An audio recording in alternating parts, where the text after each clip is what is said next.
Welcome to the Designer Practice Podcast. I'm your host, Kayla Das, and I am a Canadian social worker, business coach, and private practice owner. I love all things systems, strategies, and step-by-step processes, helping therapists and coaches design a private practice that doesn't only provide practice profitability, but also the time freedom that they had initially set out to achieve. In this podcast, we'll discuss everything from private practice startup to passive income to building automated systems so that you spend less time inside of your practice and more time outside of it doing the things that you love. Let's dive in.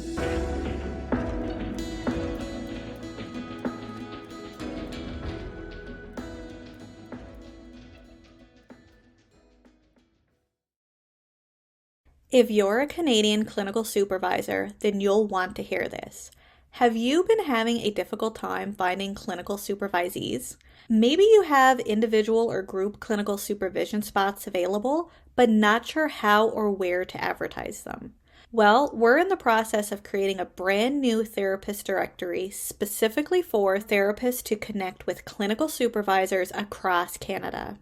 As a Canadian therapist myself, I know all too well how hard it can be to find a clinical supervisor when you're looking for one. And as a business coach, I've heard from so many of you how hard it can be for clinical supervisors to promote their available clinical supervision spots. So, the Canadian Clinical Supervision Therapist Directory was born. Similar to traditional client-focused directories, the Canadian Clinical Supervision Therapist Directory is designed to connect therapists with their next clinical supervisor. Although our site is still under construction, I invite you to sign up to the waitlist so that you're the first to know when our directory goes live. Once live, we'll be offering a limited time, low-fee subscription rate to founding members of $9.99 per month Canadian dollar to clinical supervisors who provide clinical supervision to Canadian therapists. And don't worry, by joining the waitlist, you are not committing to anything, only to receive emails when we're about to go live. So, to sign up for the Canadian Clinical Supervision Therapist Directory waitlist, head to our website at canadianclinicalsupervision.ca. That's canadianclinicalsupervision.ca, or scroll down to the show notes and click on the link. Welcome back to the Designer Practice Podcast, and I'm your host, Kayla Das. If you've ever tried to hire in your private practice, you know all too well that the process can feel daunting and sometimes even downright discouraging, especially if you don't land a successful applicant on the first try. Throughout my career, I've hired a lot of people, and although I've certainly made mistakes along the way, I've learned a few things to help me land the right applicants. So in this episode, I'll share with you 5 strategies to get the right applicants for the job. The first strategy is to advertise your job posting in the right places. This might seem like a no-brainer, but it's not uncommon to see job postings in, well, not the wrong places, but the less helpful places. Let me give you an example of what I mean.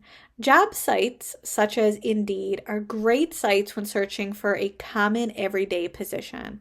For example, if you're looking for an administrative assistant, job sites are a great place to advertise your posting. However, if you're looking to hire someone for a highly specialized job, such as a therapist who has training in a specific modality, and you want to hire them on an independent contractor basis, a job site might not be the best place to advertise, especially if you intend for it to be the only place that you'll advertise. And this is because although individuals who have high level of training and skills may be searching on job sites, you're more likely to find the right candidate by posting somewhere that has a higher traffic of the right type of professionals. So going back to my example, if you are looking to hire a therapist with a specific level of education, let's say an EMDR, you are looking to hire them on an independent contractor basis, it would be better to advertise through professional associations such as the Canadian Association of Social Workers or Canadian Psychological Association or other provincial level associations in the province that you're located.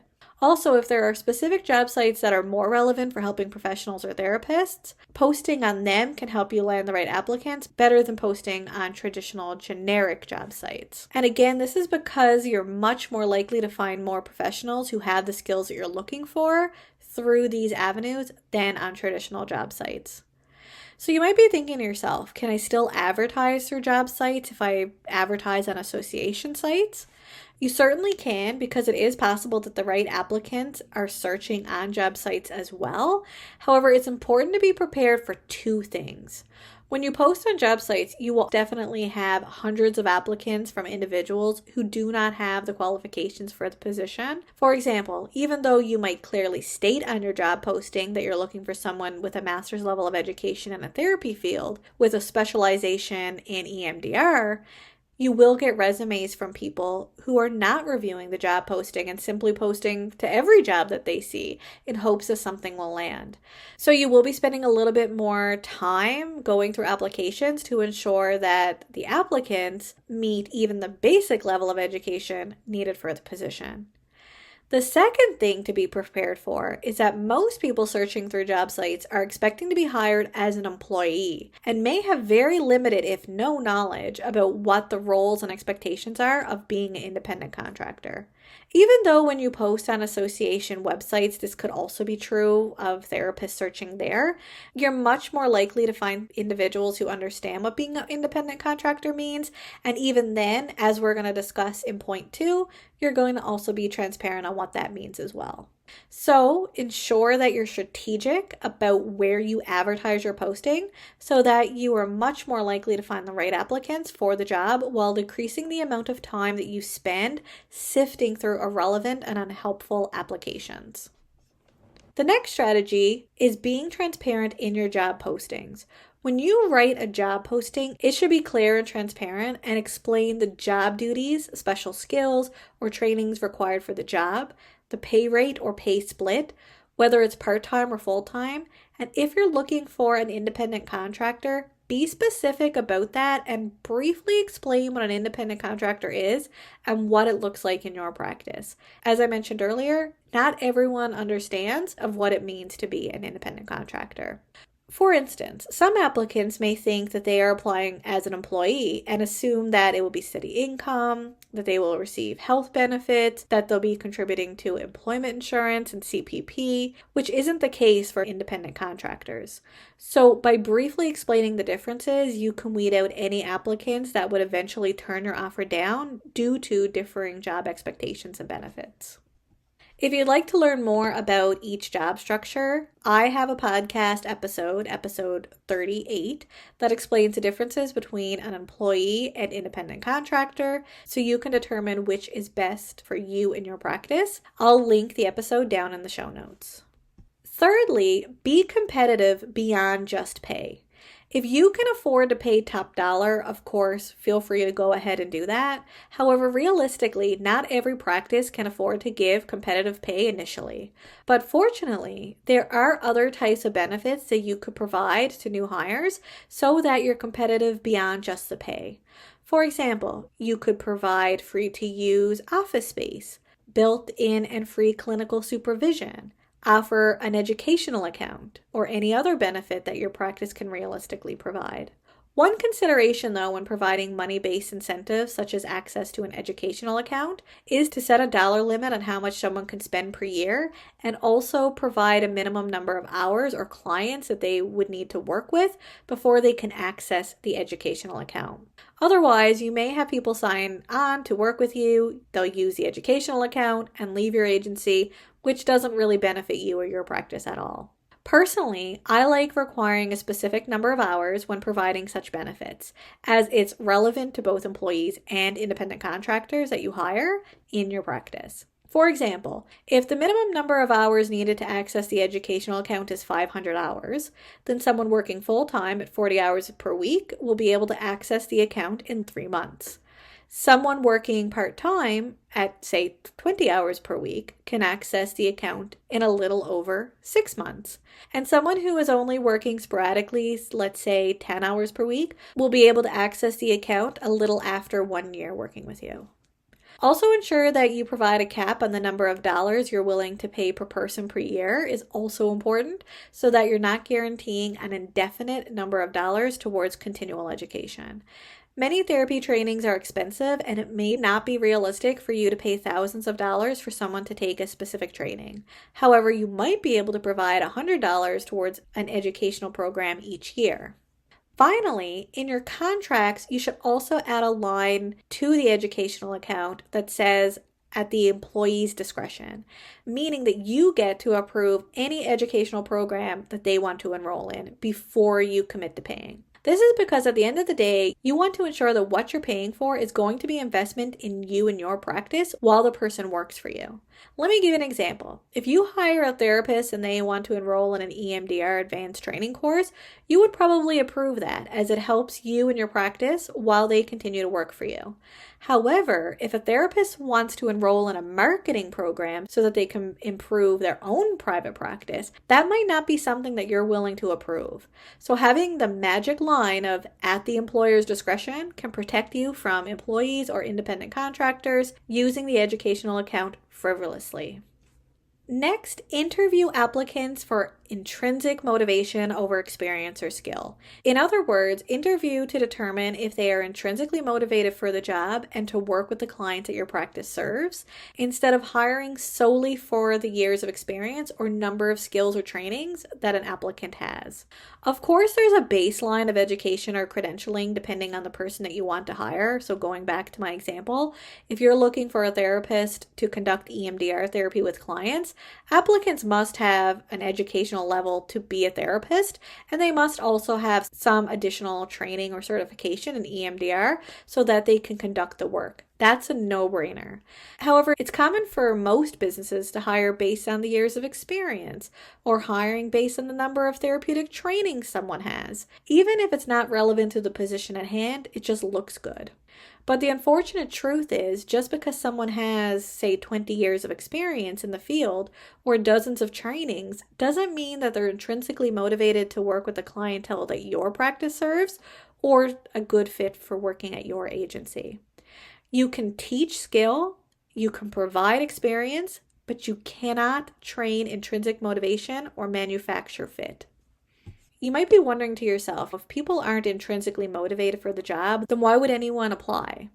Well, it's not uncommon for people to apply for jobs for extrinsic reasons, such as necessity or income.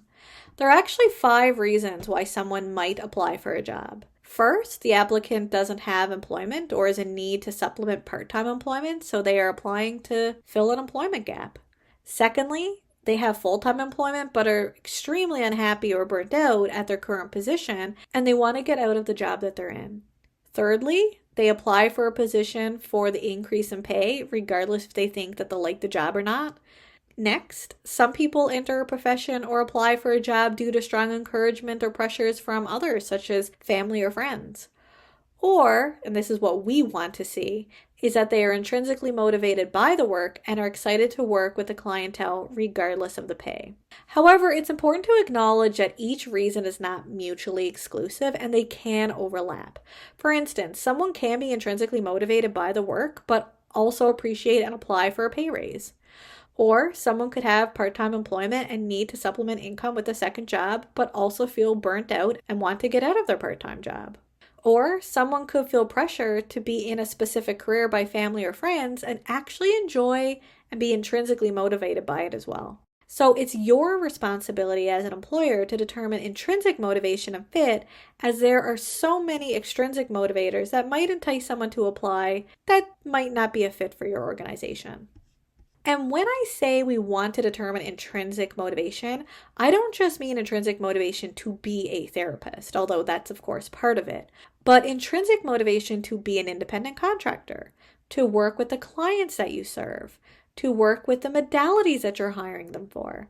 Because I don't know about you, but I love collecting knowledge, and honestly, I collect degrees, diplomas, and certificates like they're badges of honor, but it doesn't mean that I enjoy or even align with all of them. So going back to our example, You could be interviewing a therapist with extensive training in EMDR, but it's possible that the applicant doesn't align with the approach, but instead took the training for external reasons, such as gaining continuing education credits, to be more employable through additional training, or they could be like me and take trainings as if they're a collector's item. So all I'm saying is, don't just assume that because someone is a therapist and they have experience working with a particular population or have a training in a specific modality, that they are intrinsically motivated to conduct the work or that they're a fit for your practice. So incorporate questions in the interview process to focus specifically on pulling out intrinsic motivators, as it can help you get the right applicant the first time, and also it can help develop a positive work culture in your practice. Finally, repost the job posting if necessary. It's common to not find the right applicant the first time around. So by reposting your job posting, you're opening up the job for a new round of potential employees or independent contractors.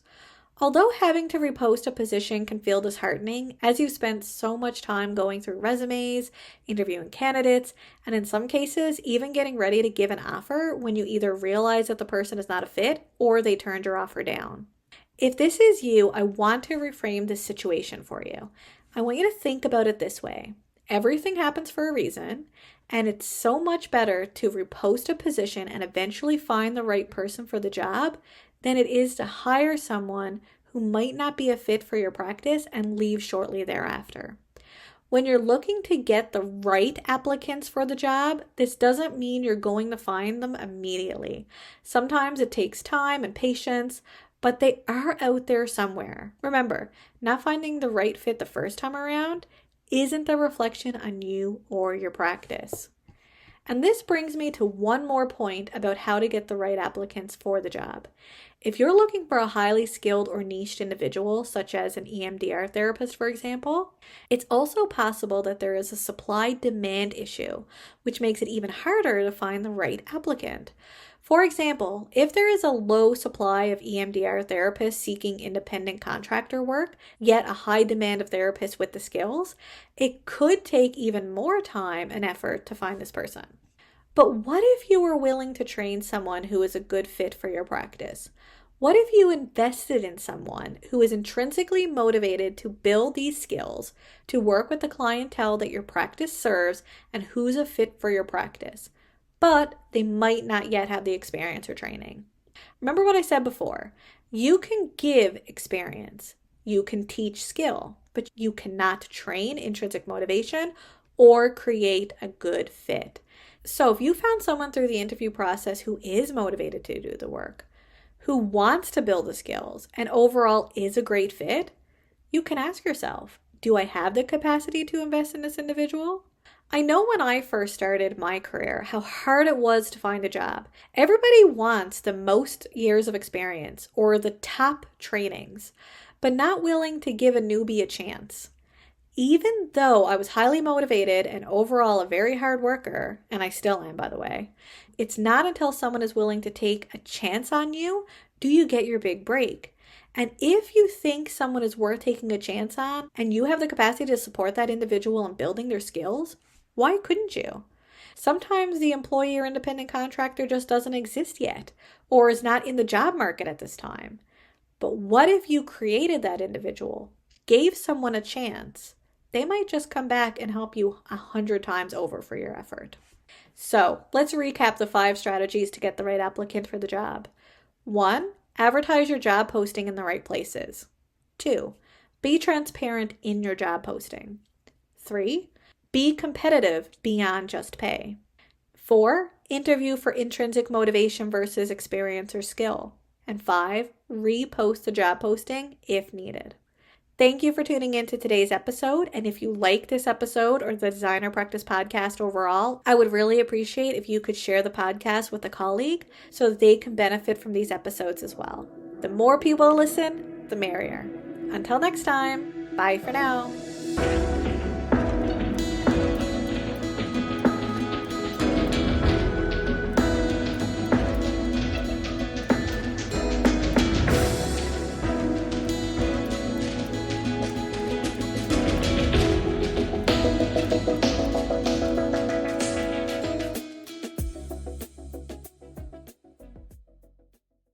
Please be advised that the podcast advertisements and links in this episode may be affiliate and/or sponsor links where Evaspare Inc. and the Designer Practice Podcast receive compensation for sales or signups made through link clicks. This helps the Designer Practice Podcast continue to provide free and valuable content to you each week. Thank you, and we appreciate your support.